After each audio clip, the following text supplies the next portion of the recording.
어제 뉴스 가운데 중요한 뉴스 하나가 있었는데 모 정치인의 판결이 여러 번 번복되다가 결정이 되어진 판결이 있었습니다. 그 정치인에 대한 호불호와 또 지지하는 생각들이 다 다르기 때문에 그분에 대한 평가는 우리가 같이 할 필요는 없을 것 같은데, 제가 오늘 말씀드리고 싶은 것은 우리가 하나님 앞에 나중에 심판대 앞에 설 때 그때 하나님을 찬양할 수 있는 자가 되기를 축복합니다. 그런데 하나님이 어떻게 우리를 오늘 신실하신 그 하나님 앞에 우리가 어떻게 찬양해야 하는가, 두 가지 방식에 대해서 요구하시고 그 자리로 초대하는데, 하나는 새 노래로 찬양하는 거고 또 하나는 영원한 노래로 찬양하는 겁니다.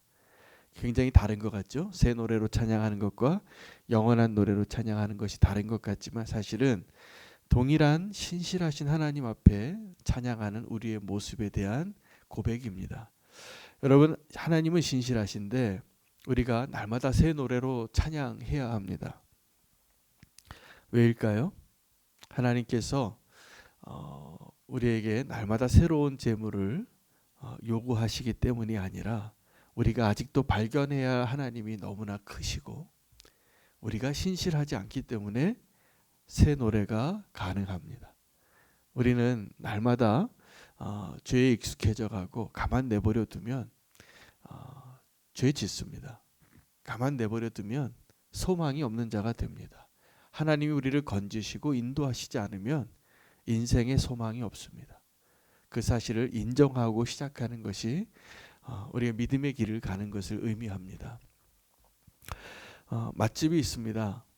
우리 교회 주변에도 제가 매일 외식을 하고 아침부터 어디 계속 집밥이 그리울 때가 많은데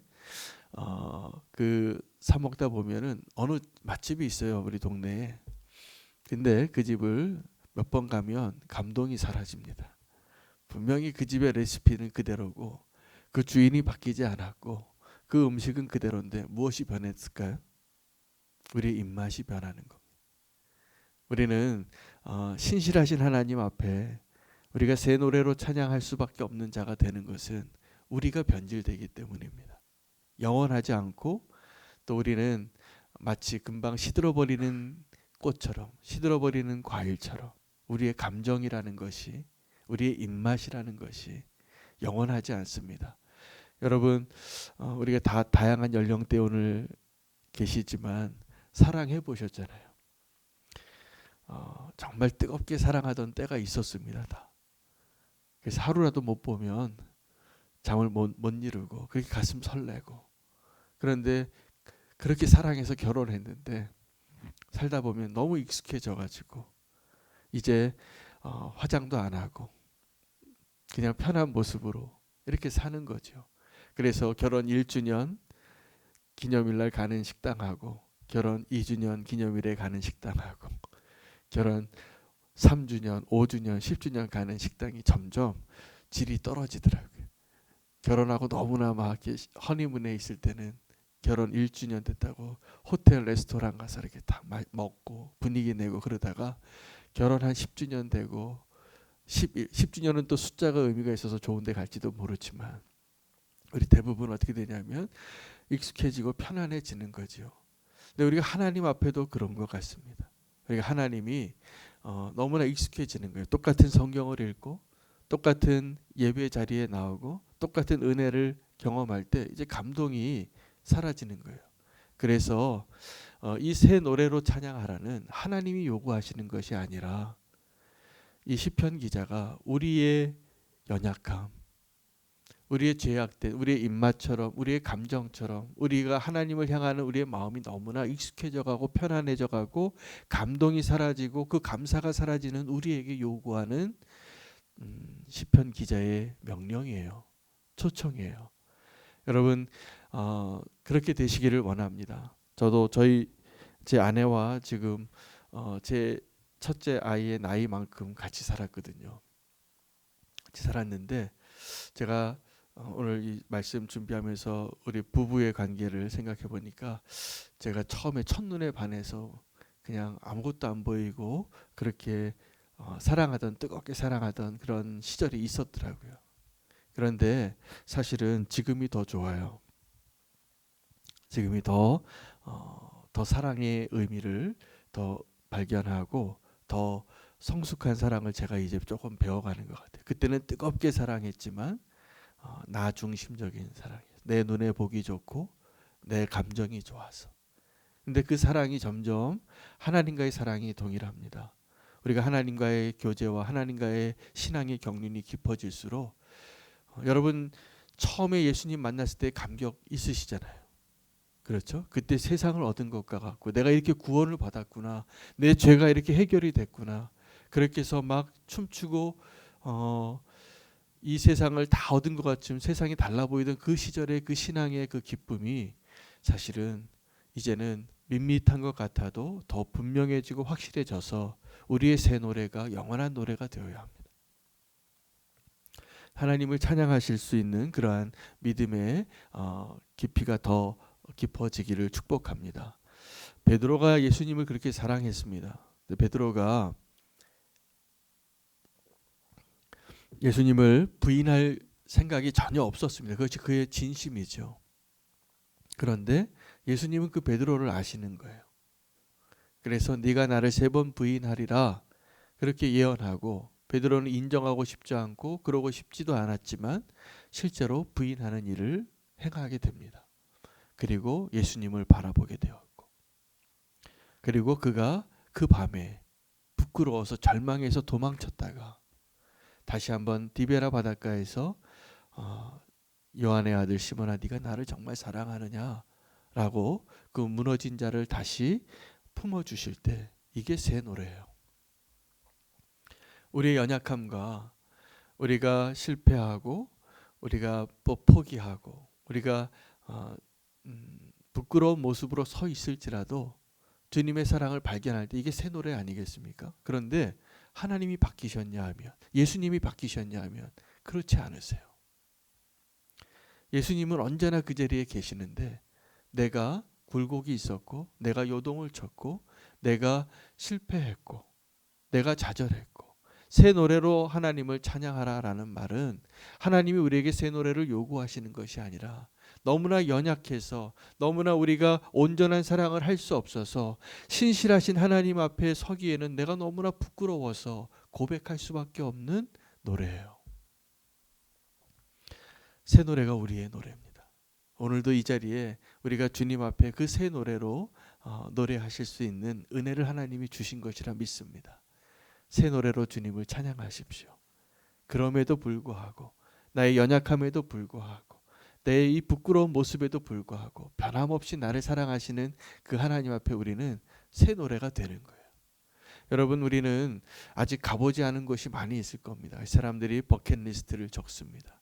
내가 죽기 전에 어떤 나라는 한번 가봐야지. 어떤 음식은 꼭 먹어봐야지. 어떤 취미는 조금 좀 해봐야지. 뭐 비행기에서 행글라이더 한번 떨어져 봐야지. 뭐 이런 것들이 버킷리스트예요.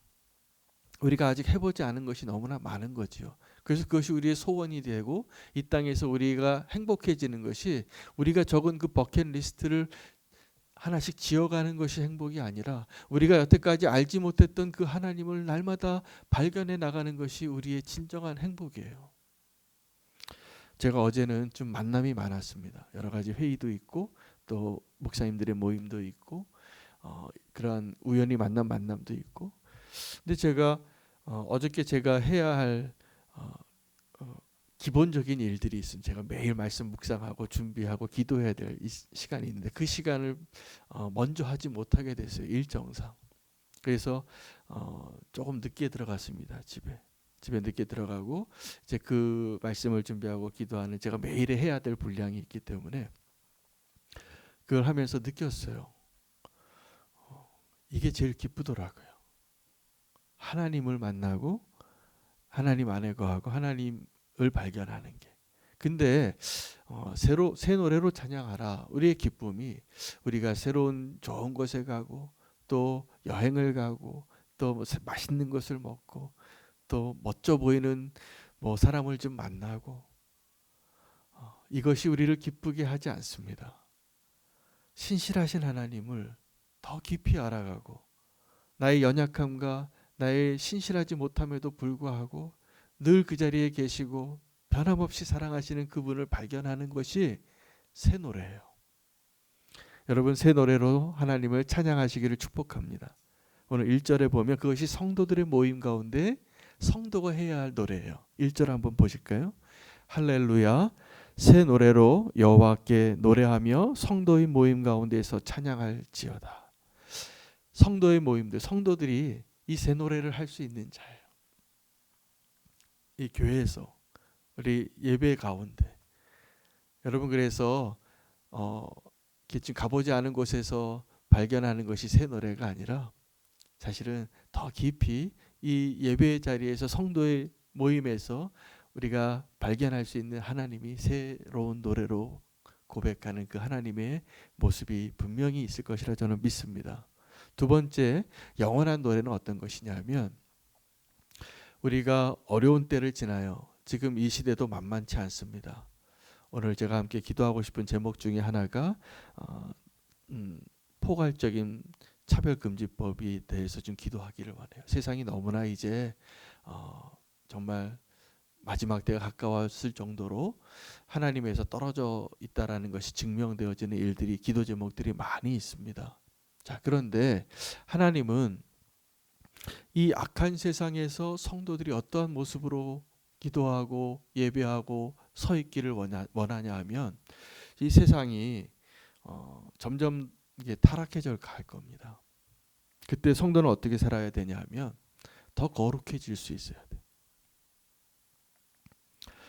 세상과 버타여 가는 것이 아니라 하나님이 말씀하신 대로 그것을 지키는 자로 살아야 합니다. 그러면 오늘 말씀에 있는 거죠. 오늘 이 찬양의 고백에 새 노래로 찬양하라는 그 고백과 더불어 영원히 찬양하라는 것을 어떻게 말하고 있냐면 이 땅에서 악인들과 함께 살아가는 성도가 끝까지 믿음의 모습을 지키고 살아갈 때 그 문나라의 7절 8절 9절 한번 읽겠습니다. 함께 읽을까요? 시작. 이것으로 문나라에 보수하며 민족들을 벌하며 그들의 왕들을 사슬로 그들의 귀인은 철거랑으로 결박하고 기록한 대로 그들에게 시행할지로다.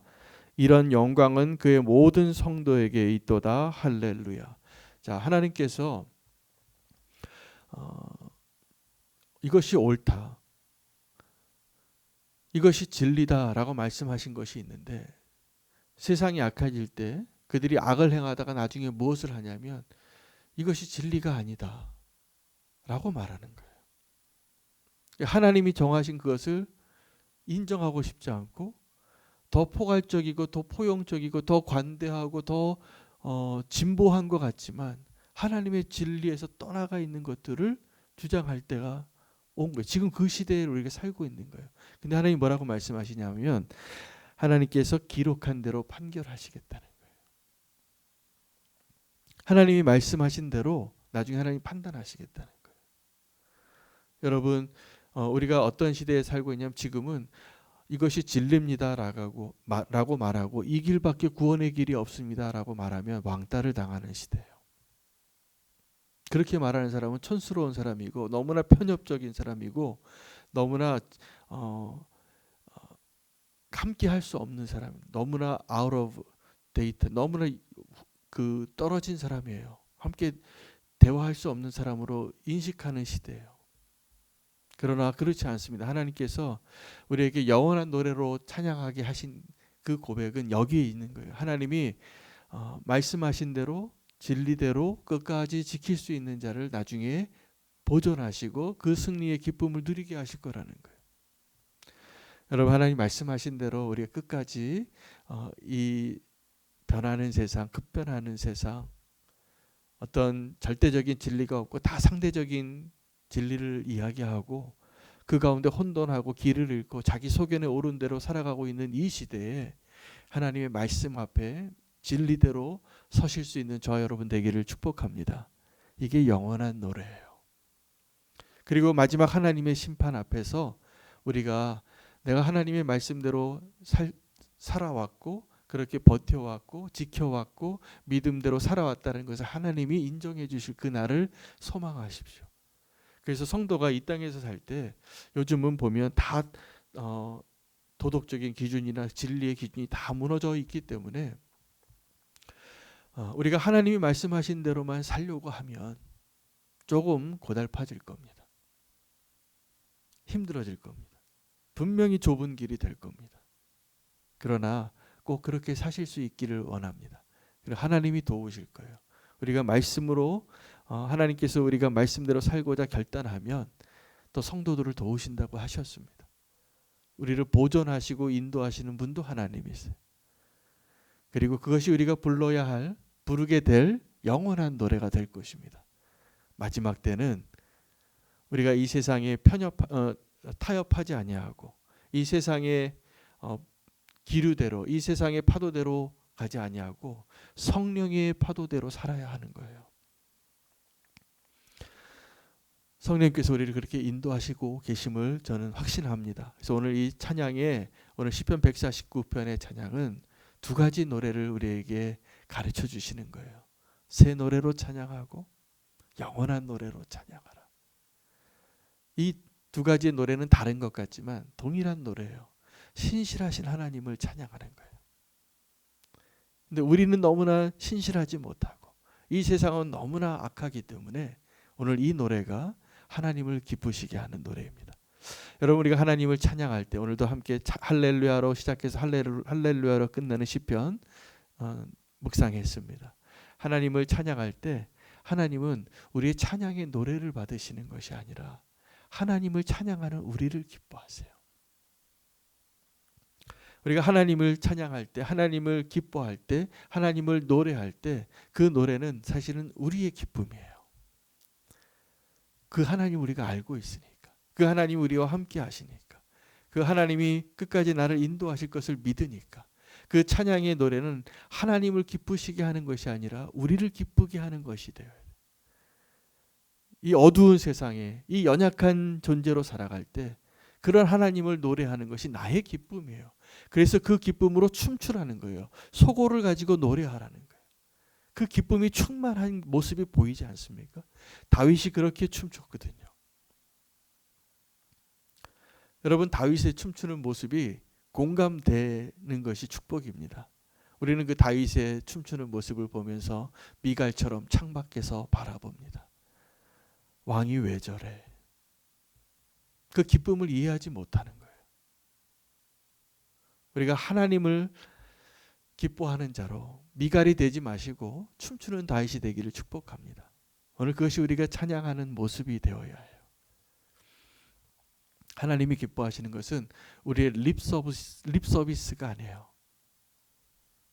하나님이 기뻐하시는 것은 우리가 하나님을 기뻐하는 자로, 찬양하는 자로 서 있는 우리를 기뻐하십니다. 그것이 우리가 살 길이고 그것이 우리가 정말 하나님의 기쁨이 될 것입니다. 하나님은 우리를 사랑하시기 때문에 노래로 하나님을 찬양할 수 있는 찬양하는 자로, 감사하는 자로 오늘 함께 나아가시기를 축복합니다. 두 가지 기도 제목 가지고 함께 기도하겠습니다. 하나님, 새 노래로 찬양하게 하여 주시옵소서. 하나님, 영원한 노래로 찬양하게 해 주시옵소서. 그 신실하신 하나님 앞에 노래하는 자가 되게 해달라고 주의 이름 부르고 기도하시겠습니다. 주여